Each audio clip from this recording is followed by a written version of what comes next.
Do you guys notice the overarching, the one big arch that goes across the whole thing? You guys notice that? It starts right here at the fall of man. The fall of man, this little beginning arch right here. You see this? And it goes all the way to the end of, not the resurrection rapture where the wrath is at here, but it goes all the way to the end of what? The millennial kingdom. This whole thing is wrath. Everything is about the wrath of God. Okay? Everything is about the wrath of God since the fall of man. Now I know there's other principles. I know there's other things that are important. The love of God. There's other storylines going on. But what we need to be concerned about as human beings is this pressing wrath that's come upon us. Does everybody see that? The wrath begins with the fall of man. And it may actually be something that's began a lot earlier with the angels. I don't really know, but all I can tell you is that the wrath of God is since the sin came into the world, since sin has come into the world, God has had the wrath. He's been wrathful towards man. But I know he's been merciful. Here's the grace moment. Here's the actual, where he's actually pardoning, and you can be saved from the wrath of God.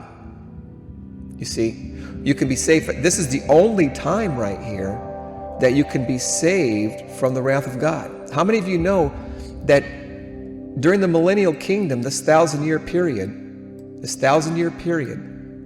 even though God is merciful to the left behind nations, they are still under what?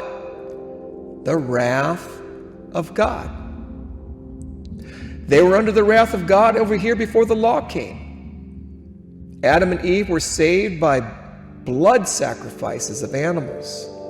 And all throughout the law, it was faith by the mechanism of the law.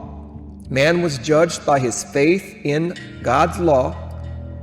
Now we're judged by faith in Jesus. So it's a different dispensation, right? And right here, it was just your conscience. God would judge each person based on their faith towards what their conscience told them. And that's all that they were judged on. There was no law, there was no Jesus. But how many of you know there was still faith involved? When King Abimelech knew that it was adultery to sleep with Abraham's wife, and he knew that before the law came, his conscience was the reason. And God gave that to all of mankind to understand right and wrong before he actually wrote it on stones, on tablets of stone, okay? So all of this is wrath, brothers and sisters. We are under the wrath of God, okay? And everyone is going to pay for their sins because of Adam. And it's the kind of thing that's passed down from generation to generation. Sin has been born into the human spirit. There's no way to get around it. Okay? Can anybody think of any scriptures that agrees with this idea that the whole human race is under wrath? Jesus himself said, "He that believes on him is not condemned, but he that does not believe on him is already condemned." It means he's already under condemnation because he hasn't known about Jesus. He has not known the name or believed in the name of the only begotten Son. And that means what this is telling us is that those that have not heard about Jesus, who have died without hearing the gospel message of salvation, we're already under condemnation, and we're already going to die in their sins anyway. The only hope that anybody has is to hear the gospel message of salvation.